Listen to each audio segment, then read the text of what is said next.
Have you ever noticed something most people don't talk about? The more money someone earns, the more complicated their life often becomes. Not safer, not simpler, just more expensive to maintain. And slowly, without realizing it, financial stability starts depending less on income and more on how little your life actually requires to function. We're taught from a young age that financial progress looks like addition.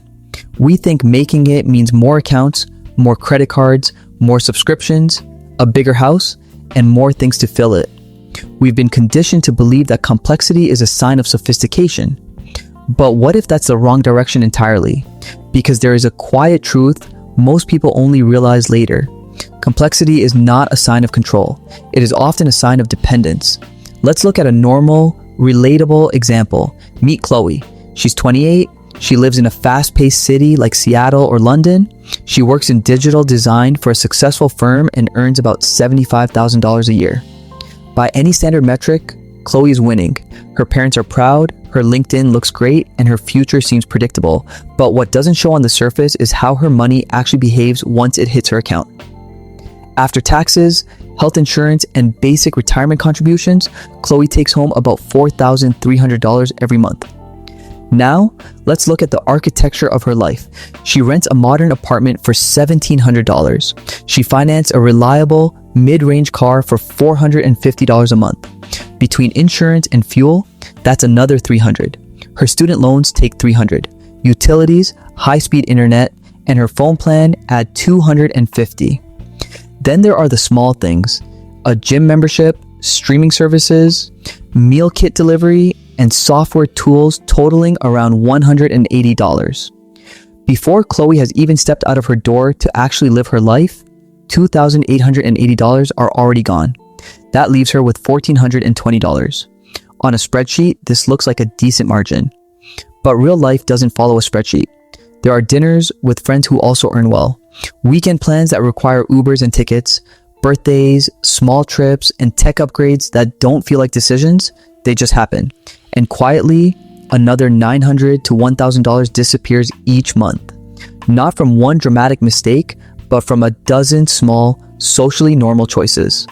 This is where Chloe starts feeling something she can't quite put into words. She isn't in crisis, she isn't poor, but she isn't relaxed either. She is stuck in that almost fine zone, always checking her banking app before spending, always mentally calculating the gap between today and payday, always slightly restricted.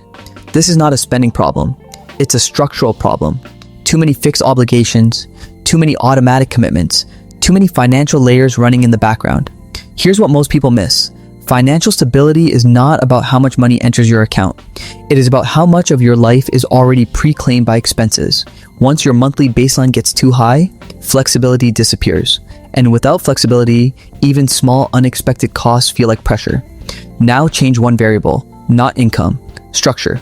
Financially stable people follow a few minimalist principles that protect their peace of mind. The first principle is to keep fixed costs deliberately modest. Fixed costs are the weight of your life. They determine how much income you must earn just to stay afloat.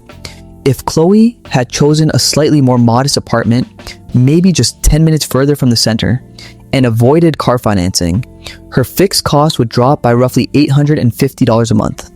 That's over $10,000 a year. It doesn't feel dramatic month to month, but over time, it becomes powerful. If invested at a 7% return, that difference becomes roughly $150,000 in 10 years, and far more over 2 decades. She isn't sacrificing comfort, she is buying flexibility. The second principle is to build margin before comfort. Most people receive a raise and immediately ask what they can upgrade.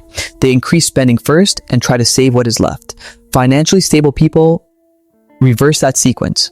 They lock in savings first and then design a lifestyle around what remains. That small shift compounds silently over time. Now, why is this so difficult? Because of hedonic adaptation. Our brains quickly normalize any improvement in lifestyle. The new apartment feels special for a few months, then it becomes normal. The upgraded car feels exciting at first, then it becomes just transportation. Every upgrade resets the baseline. What was once a luxury slowly becomes the minimum acceptable standard. This is how life becomes expensive without any single bad decision.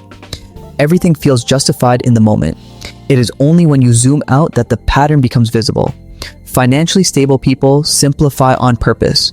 Fewer recurring commitments, fewer layers of obligation, less dependence on a perfectly steady paycheck, not because they want to restrict life, but because they want to protect flexibility. Because flexibility is what actually creates stability, not status, not appearances, not income alone. Chloe doesn't need a higher salary to feel secure. She needs a lower maintenance structure, more space between what she earns and what she actually needs to live. Because the real risk is not low income, it is high dependency. And once your life becomes too dependent on your next paycheck, even a good salary starts to feel like pressure instead of safety.